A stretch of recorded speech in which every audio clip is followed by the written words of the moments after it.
I was hired for doing Y2K work. Worked with like at least 25 plus products. Pretty much all of them from scratch.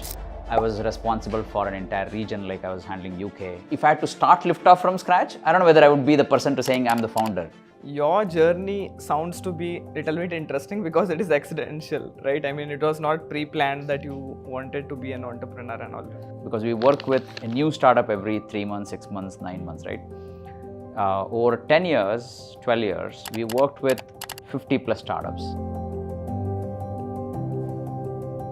If you're someone who wants to learn about how great teams are built, how to build better work culture at offices, how to avoid office politics, then I think this episode is for you. In this episode, we'll dive deep into Bhaskara's mind, trying to understand his psychology of building great products, building better engineering teams, building better work culture in offices, and I'm damn sure that you will get really good value from this episode.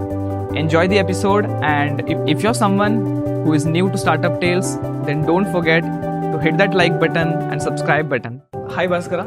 Hi. I welcome you to Startup Tales and looking forward to have a really great insightful conversation. Thanks for inviting me. Looking forward to. Basically, the whole theme of this podcast is going to be about how do you build great engineering teams, how do you build a better work culture in offices, and how do you build great products which operate at scale and all.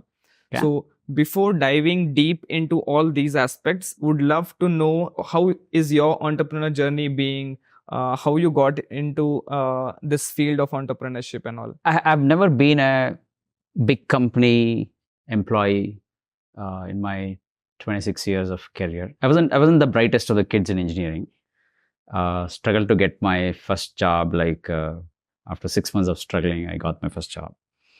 That was a big company. I was hired for doing Y2K work. This was most of you guys, I don't know whether you guys know or not, this was 98 when the only job you would get was for working on COBOL and stuff like that, Y2K stuff. But I got lucky. Instead of getting into COBOL and like trying to do something maintenance, I got assigned to building a product in my first job itself. And the product still exists, or at least the company exists. What I built may not exist. The company is called Y-Axis. They were a startup that was helping the kids get into US. Y-Axis, I think it was like something to do with like you can grow exponentially or in a Y direction. Probably I would say that was my baby steps of like knowing what goes into a startup or kind of a new company. How do you build something from scratch? But I didn't last long in that company. I was there only for 8 months or a year. And then joined a company called Core Objects, where I spent almost 10 years. I almost say I kind of graduated myself in the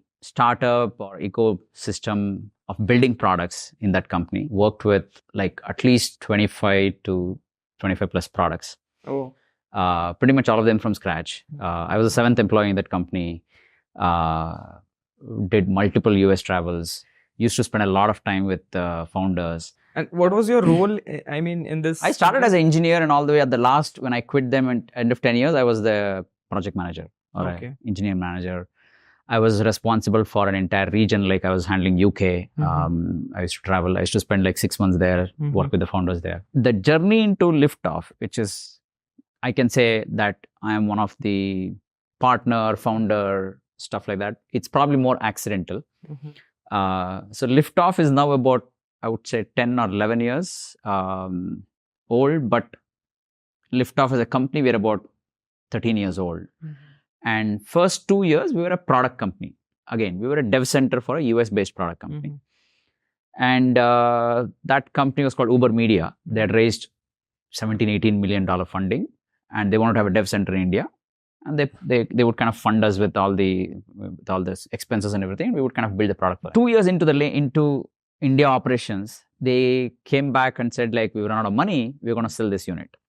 That is when Girish Venkat, my partners, Girish, John and Dong, they had kind of started Liftoff as a consulting firm for the startups. And they took me in as a partner to add the engineering wing to it.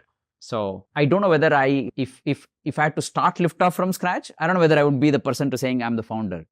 But I can definitely say I'm one of the partners or co-founders where I'm like happy to kind of be in this journey. So that's, I would say, my long story of like association with startups, association with founders, and being an entrepreneur. Okay, sounds cool. So, your journey sounds to be a little bit interesting because it is accidental, right? I mean, it was not pre-planned that you wanted to be an entrepreneur and all. So, but I think it has been a lot of years, right? I mean, total in operations, you have been working for more than 22 plus years in engineering, working with teams, handling those teams, building products and all. So, let's get into more insights of these points. Like, let's say there is a new entrepreneur who wants to start his company, right? So, the most important, the most difficult part of starting in his journey is setting up a team at the initial, at least, because you have to make people believe your vision, and you are not going to pay them also a good extent, right? So it's very important. How do you gather those people, make them believe what vision you have in your mind, and I mean, build the product or whatever you are thinking of? For Liftoff, as I said, right, it's a little bit of it has been, the first couple of years has been a product journey, right, where we're a funded startup, and at least we didn't have that much of money crunch to say that like we could not kind of, again, it was a US based product company, so they had raised a lot of money. So, and the second factor was the initial few people that I hired were all from my ex company. I'd hired those people, so they knew what kind of work we would do. And the third aspect I would say is what attracts the talent for us is, especially now with the Liftoff mode of culture or work, what we do, because we work with a new startup every 3 months, 6 months, 9 months, right? Over 10 years, 12 years, we worked with 50 plus startups. That gives us, I don't know, 5 or 6 startups every year, right? It gives an opportunity for engineers to build something new, kind of from a technical perspective, from a domain perspective, and also they get to interact with new founders. So I think you mentioned an important point, that was most of the founders, when they want to start their own company, right? A best way would be to get those people from maybe the previous organizations and all where they were working. So that's a place where they must have networked with like-minded people and all. And because they have spent also good time with them, they know their mindset and all also, right? So I think that's a very important point, which I feel maybe it can help other people also, especially in workplaces and all, that can help them to get those people. So like, what do you look? I mean, let's say if you're talking about hiring talent itself, if you want to hire. So when it comes to Liftoff, it's like 20% of the Liftoffians are working in Liftoff for more than 5 years, right? That's a really good figures. So that's a really good retention. So there must be something which is there that you must have built, right? That's why people are sticking with you for a longer period of time. So what is that secret sauce kind of stuff? I don't know if there is like one secret for it. I think it's multiple factors. The biggest selling point that I tell to almost, I would say 90% of the engineers or 100% of them when we are hiring, we tell them within first 6 months at Liftoff, you're going to learn like what you learned in the last 1 year. Okay. Whether it is a guy with like 3 years experience or whether a guy is with like 6 years experience. And I think it has worked. When I talk to them after 6 months or 1 year, they come back and say, yes, it has worked for them. I think the biggest factor that keeps people is, I would say that's the number one reason, that being able to learn new things. I would say the second factor is probably that we are a flat organization. We don't have like lead manager and stuff like that. That kind of gives them the flexibility to kind of explore things. And they're not like, so nobody's behind their neck to kind of do something like today, tomorrow. So we empower them. And I would say third thing is, I mean, like we don't hire anybody because somebody knows that person, like he or she is like stuff. So there is no scope for mediocre people in some ways, I would say.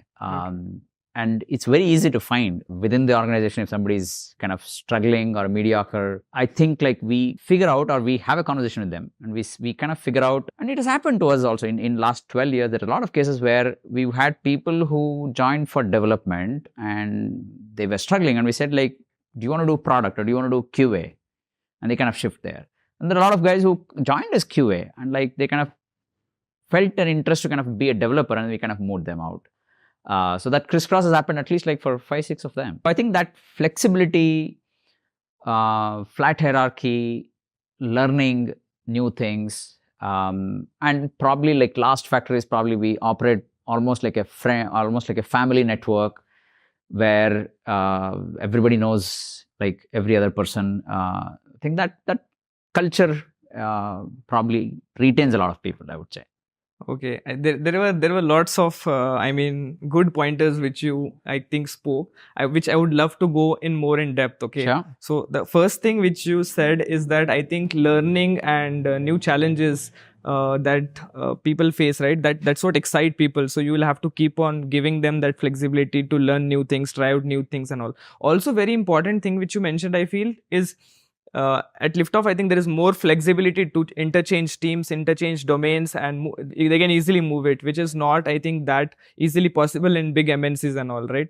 So as I think those people who are watching us, right, as an entrepreneur, so they have to build a culture where it's very easy, flexible for people to interchange if they're not introspecting, I guess, with the employees and trying to understand what they like and whether the work aligns, what work you have given to them aligns with what they like or not.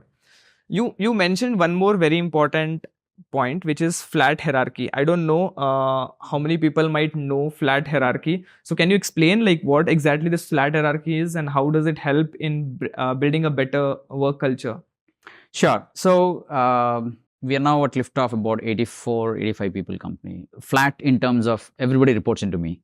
There is no intermediate kind of manager or kind of people in between. There are leads at the product level or at the project level, but they are more from the perspective of delivery. They're more from the perspective of like managing the sprints, managing the scrums, and kind of managing the customer expectations. So they are more product focused, delivery focused people. But in terms of flat structure, what we say is, in terms of what an engineer wants to achieve, what they want to do, their career progression, all of those things is something that I keep a close eye on, or I work with them. Along with probably also the product knowledge, right? Like pretty much if we are doing at any given point of time, we're doing about 7 or 8 products, I will have pretty much like what the quarterly deadlines are, kind of what the customer expectations are on most of them, except like 1 or 2, which is like completely done by another person. So I would know when I'm talking to that person every 6 months or a year in their annual review, I would know how that person has done or what has been their needs, kind of what has been their challenges. And as you said earlier, right, it's key to knowing like when somebody feels that they're stuck. I think if we get that right, like we know we can move people around within the products, give them something exciting, interesting. I think we get it right for most of the time. That's how we are able to retain a lot of people beyond 5 years. If we don't get it right, we lose people. It's not that we've not lost people. We've lost a lot of people who've been with us for 4 years, 5 years and 6 years, and then like kind of they quit after that. But it's different reasons. Okay. So one more thing is that flat hierarchy like sounds maybe good. So a lot of, I think, early stage startup founders could implement this flat hierarchy, and I think it will help them to build a better culture, because I think one advantage what they would have basically is the problem which I have noticed in lots of startups, which are at least maybe a team of 100, 150 also, right? Or less than that, is that there are some really good engineers, or there are really some good project managers, or whatever field. There are really good people who work.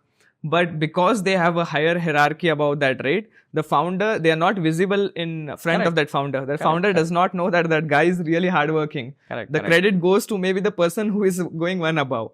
So that credit, the person which has to, the credit has to go, right? Maybe that does not happen in the regular hierarchy structure, right? In flat hierarchy, I think the founder, it's directly visible for the founder who is working, who is not working and all, I think. So even for an employee perspective, I think he will be very happy, right? Because if he does something good, I think the founder will directly appreciate him. There's nothing like someone is taking his credit and going. That is not there. Agree. So I think this thing can be adopted by a lot of early stage, at least startup founders, which they could maybe implement flat hierarchies and see.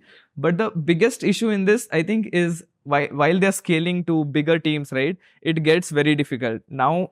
So that point, what do you feel ki how a founder should now transition from that flat hierarchy to a hierarchy maintaining that same work culture and all? We don't expect to grow beyond 100. So I feel like up to 100 or whatever, we think we can maintain the flat structure. If you want to grow beyond that, I think having those initial people into the company, mentoring them or coaching them to a stage where you could look at them as co-founders at some point of time, if it is an early stage company. Or if you can look at them as partners, if you look at them as like people who are like leaders, the closest they can come to you, it's as good as like you're able to clone them, meaning you're able to clone yourself and you can see yourself in those people. I think then you form like a team of 80 or 100 or 60 people under each of those co-founders. Okay. Then you are able to kind of replicate it. So whatever you're able to do, if your scale is like 80 people, then kind of being able to kind of have the similar 80 people, that's, I would say, is one way to solve the problem. And especially with those people who are, who are there with you at the start itself. And who can understand the DNA of the company, who can understand how to kind of grow this organization. I mean, it's and bit of obviously the process and like kind of synergy. I think those things will be able to. I think in a startup life of a startup, right? Your challenges are going to be different at every stage. Agreed. At your beginning stage, it could be all about like right people and money. But if you're talking about a company that is beyond that 100, where you can't do flat structure, assuming that you're successful as a company, you're generating a lot of cash, or you've raised a lot of money, hopefully you can put in a right process at that point of time, and you've done good job at mentoring and kind of building that kind of second level of people who can be your clones, then I think you can scale. Oh, cool. I think the very important point is building the right processes, because when you're operating at scale, it's very important to have good processes, right? And usually it is not found in startups at the start, at least. And for some people it is frustrating also, because some people are like more organized people, they want everything to be at right places and all. Correct. When they don't see process, right, they get little bit of maybe that anxiety feeling will start coming in them. Correct. So because we spoke, you spoke about this thing, right, that at Liftoff you don't hire mediocre people. I mean, and if you have hired also, I think it's very transparent communication which goes with them, right? So let's first of all dig into what's your hiring pattern. What do you look into people when you're hiring? I mean, the right people. And I mean, it's very difficult, right? This is one of the biggest issues which everyone face. Especially founders, hiring the right talent is very difficult. Getting those right people who believe in your vision, right? That's very difficult. So how do you do that? So obviously, from a technical perspective, the person is good or not good. All the engineers kind of do all the interviews and stuff. When it comes to me, the person is capable from like delivering or coding, kind of that is taken for granted. I think what I look for in what is generally scheduled to me as a culture round is checking whether the person is good at learning new things. The person has the curiosity. Okay. The person has a good attitude and a little bit of technical aspects, random checks. But my round is generally like probably only very 10% technical, but 90% is like non-technical stuff. Within these non-technical stuff that I say for, as I said, I think it's giving them a random problem statements and kind of checking like how well they're able to kind of come up with. It's not a solution that I look for. What I look for is an approach. Like, do they break it down? Do they kind of look for like ways to kind of get there? I think like probably experience also teaches a lot of stuff. It's not to say that we've not made mistakes. There are a lot of times where we were under pressures of like kind of getting somebody on a team, and like we would have probably made like decisions in a hurry. But I would say 90% of the time we've done good job at hiring people, right people. But if we do make mistake, we kind of try to fix it within first 3 months, 6 months. So attitude, I mean, is more important than the skill set. The whole thing. Yeah. Okay. Totally. And like what and learnability, curiosity. Okay, cool. So what are like some of the questions which you ask when you are taking, some of these managerial rounds? as I said, it's like even asking them random questions, right? Like, for example, if they have to measure the number of dustbins that are in the Bangalore city, for example, or where I would expect them to break it down by, like, for example, they will first go by pin code and then they kind of look for, they do for just one of the pin code and then just kind of extrapolate, rather than like trying to kind of, so that solution, what they try to come up with, you will know whether the guy, when they are thrown these kind of unplanned questions, the way they would go about solving it, you will know like whether they'll come up with good solutions. So because we spoke about culture, and I think the first part is hiring. So after you found out that, there is also this, right? So sometimes your gut feelings are wrong and you hire a right candidate. So what happens, I mean, after that? Like, because I feel that a wrong candidate coming in a good atmosphere, right, tends to slowly start spoiling that environment. So if there would be, I think in your journey also, you must have hired wrong candidates. So what's the further process? I mean, how do you communicate with those guys when you realize that I have hired a wrong candidate? Thing is, we try to make sure at least the impact is less in terms of trying to make sure that person is kind of under somebody or in a team where there is strong kind of culture that they believe in the company or such network, right? The worst thing to do is like pair two mediocre people. It's going to make it. If we do know this was like not the best of the hires, we had some whatever gut feel or whatever wrong decisions, and then we got this person. First thing is we do our best effort to make sure the person can succeed. Oh, okay. So there is enough, because you can always say when you observe somebody for the first 1 week, 10 days, the way they're working, whether it is on their technical aspects or on the attitude aspects, they may be doing like that because they're carrying their baggage. They're carrying like how they worked from the past. So in the first 1 week, 10 days or 1 month, we try to make sure we tell them that's not what we do. This is what we do. Okay. This is what you need to do. This is how you need to work. And I think for us, the reviews or appraisals doesn't happen at the end of 1 year, even though it happens at the end of 1 year for a lot of people. But there are a lot of people whom I would have met or discussed like within 1 month, within 2 weeks, within 4 weeks, within 8 weeks. And I would have told them, dude, this is kind of how you're working, but it doesn't work like that.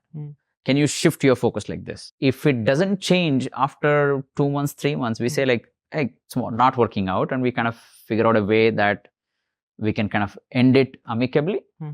And the impact is less. Correct. And it has happened people on front end or back end or people who are in the product positions. It has happened to.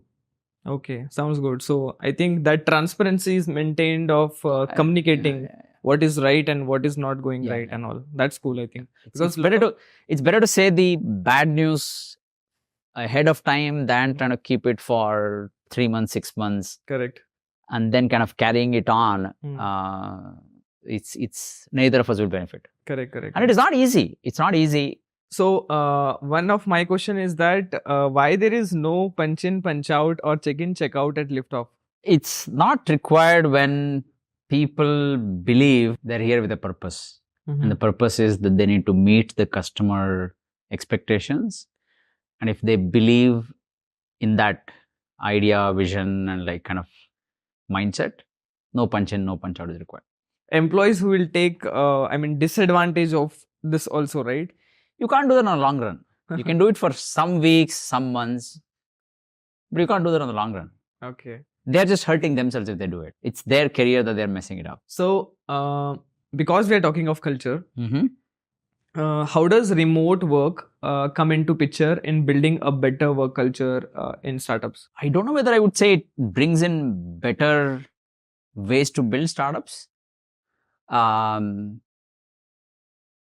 Obviously, everybody turned to remote with COVID. We've embraced it. We are still in that mode, hybrid mode, where people have to be at office 2 or 3 days a week. People who are remote, we don't want them to come over and just come to office for 2-3 days. We give them a flexibility where they'll just be at office 2 months in the whole year or something like that. I think it gives the benefit of people kind of sitting back at home and like kind of working. It works very well for people who are mature, who who believe in like what we're trying to do. But if somebody needs assistance, somebody needs to kind of work closely with other team members, then for such people, it's hard. Correct. Very true. Also, because of remote culture, there are a lot of disadvantages also. So, how do you ensure good performance from your employees, provided they're doing remote work? Because it sometimes gets hard. The end result is, are we able to kind of deliver for the customers? And because we are in the agile scrum model where every 2 weeks there is something that we're trying to deliver, you would know within those like 2-3 weeks or 4 weeks, max 6 weeks, you know if the person is delivering or not delivering. And we will have a conversation with them at the end of that 2 weeks or 4 weeks and say like, dude, it's not working out. And we kind of say, hey, you need to be at office. Cool. So iteration rate of improvement is much more, faster. Yeah. Cool. So because many people, some of my friends, they are a victim of office politics. So how do you ensure that in your organization there is less office politics or no office politics that happens? I think as long as there is no, let's hire this person because I know them, because of their family, because of their friend. If you don't take shortcuts, if you are being consistent in hiring every person, and if there is no favoritism, then you will not have politics. Correct. I think it all starts with you as a leader. If you are truthful, if you are like not trying to cut the rules that you establish, then I think there'll be no politics. If the people at the top are not consistent, I think that's when it creeps in. Cool.